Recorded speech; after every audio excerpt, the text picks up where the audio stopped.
कुछ लोग ऐसे भी हैं जो ये कहते हुए नजर आ रहे हैं कि इस पर पूरी तरह से ज्ञान अभी लोगों का बाकी है और इस पर और भी अध्ययन होना चाहिए, इस पर और भी सफाई होनी चाहिए, लोगों को साफगोई से बताना चाहिए कि आखिर यूसीसी है क्या।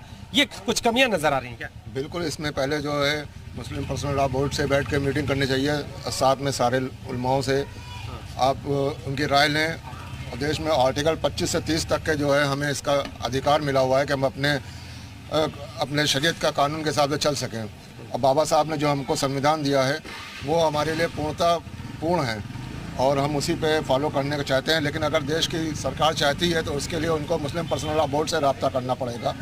जो लोग हैं उनका ये कहना है कि इस पर रायशुमारी भी होनी चाहिए, लेकिन मुस्लिम पर्सनल लॉ बोर्ड के साथ है ये लोग और इसके साथ ही इस कानून को नहीं लागू करने की बात भी कह रहे हैं। अब देखना यह होगा कि इस राजनीतिक बयानबाजी के बीच जो मिली जुली राय है उसका नतीजा क्या होता है। कैमरामैन गिरीश के साथ नीतीश कुमार पांडे, जी मीडिया, लखनऊ। यूसीसी यानी यूनिफॉर्म सिविल कोड को लेकर माहौल गर्माता जा रहा है। उत्तराखंड में यूसीसी पर बनी कमेटी ने अपनी रिपोर्ट तैयार कर ली है। वहीं इस बार नई संसद के भीतर सत्ता पक्ष और विपक्ष यूसीसी पर आमने सामने हो सकते हैं। खास बात यह है कि विपक्ष भी यूसीसी के मामले में बंटा हुआ दिखाई दे रहा है। यह रिपोर्ट देखिए।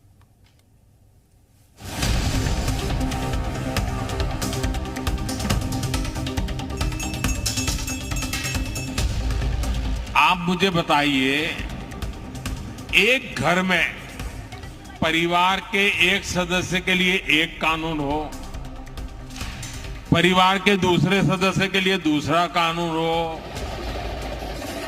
तो क्या वो घर चल पाएगा क्या?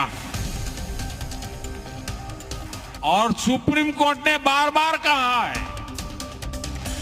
सुप्रीम कोर्ट डंडा मारती है, कह रही है कॉमन सिविल कोड लाओ।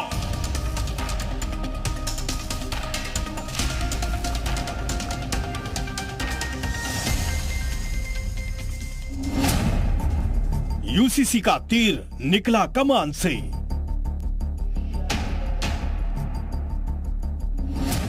यूसीसी की अग्नि परीक्षा नई संसद में। यूनिफॉर्म सिविल कोड के नाम पर प्रधानमंत्री नरेंद्र मोदी ने हाल ही में देश की जनता के सामने जोरदार अंदाज में यूनिफॉर्म सिविल कोड पर इरादे साफ कर दिए थे। एक सदस्य के लिए एक कानून हो।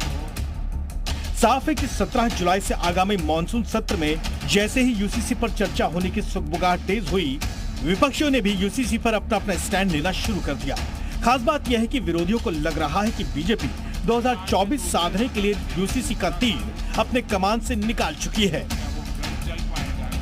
यूसीसी इस देश की जरूरत नहीं है, यूसीसी बीजेपी की जरूरत है। आप सिर्फ समाज को तोड़ने के लिए, और आपको लगता है कि 9 साल में आपने कोई काम नहीं किया, यूसीसी आपके लिए सत्ता की एक सीढ़ी हो सकती है। तो ये भारतीय जनता पार्टी के लोग इसी तरीके से मुद्दे ढूंढते हैं, इसी तरीके से प्रचार करेंगे कुछ नहीं, न करना है न कर हो पाएगा, लेकिन इस तरीके की बातें आएंगी। मुसलमानों का अपना शरीयत लॉ है, उसकी तरफ भी इनको नजर रखनी चाहिए और इसके बजाय कि इसको आगे चलाएं, इस पे बार बार सोचें कि कहीं कोई तूफान ना आए अगर इसके लिए इन्होंने कोई कदम उठाया।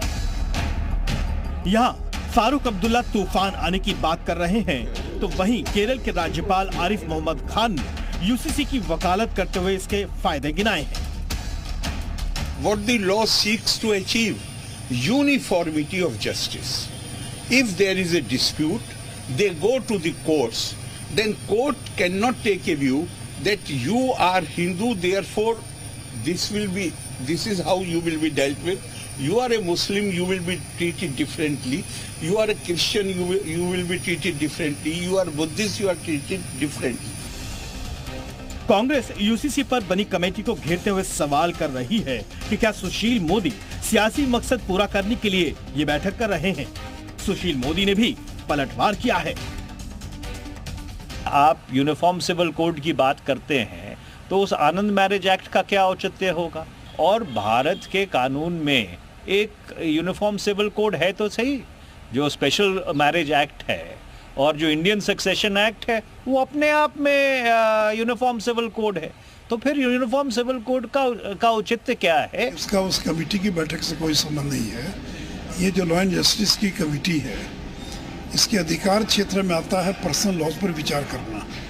इसलिए लॉ कमीशन का जो कंसल्टेशन पेपर है, जो विमर्श पत्र है, उस पर कमेटी विचार करेगी। आपको बता दें कि सुशील मोदी की अध्यक्षता में यूसीसी पर 3 जुलाई को चर्चा होनी है। माना जा रहा है कि देश की नई संसद में मॉनसून सत्र पहले की तरह ही हंगामेदार भी हो सकता है, क्योंकि सरकार ने यूसीसी को लेकर अपना तुरुप का इक्का चल दिया है।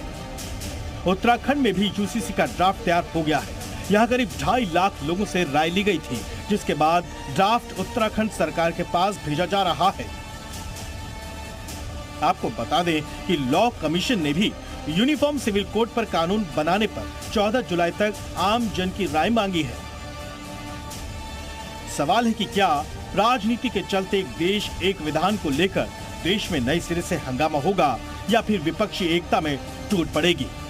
रिपोर्ट जी मीडिया।